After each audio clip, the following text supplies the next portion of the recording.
Hi అండి. మీలో ఎంతమందికి బూందీ రైతా తెలుసు?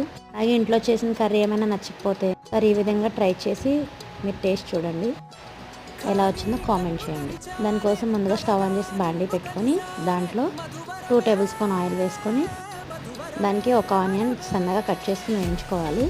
తర్వాత దాంట్లో ఒక 2 టమాటోస్ వేసుకొని చిన్న ముక్కలుగా కట్ చేసుకుని వేసుకొని అవి ఫ్రై అవనివ్వాలి. కొంచెం మగ్గిన తర్వాత సీక్రెట్ ఇంగ్రీడియంట్ అండి, మన ఆవకాయ పైన తేలిన ఆయిల్ ఉంటుంది కదా, అది కొంచెం వేసుకోవాలి. అది వేసుకున్న తర్వాత టమాటా మగ్గిపోయిన తర్వాత ఉప్పు, కారం, పసుపు, కొంచెం గరం మసాలా వేసుకుని కలిపేసుకుని దాంట్లో కొంచెం రైస్ వేసుకుని కొత్తిమీర వేసుకుని దించేస్తే కర్రీ లేనప్పుడు ఈజీగా తినే రైస్ ఐటెం రెడీ అవుతుందండి. దాంట్లోకి బూందీ రైతా చేసుకుంటే చాలా బాగుంటుంది. పెరుగుని గడ్డలు లేకుండా చిలికి పెట్టేసుకుని కొంచెం వాటర్ పోసుకుని దాంట్లో ఉప్పు, కారం, కొంచెం జీరా పౌడర్ వేసుకోవాలి, జీలకర్ర పొడి అన్ని మిక్స్ చేసుకుని బూందీ ఉంటుంది కదా 2 స్పూన్స్ వేసుకుంటే బూందీ రైతా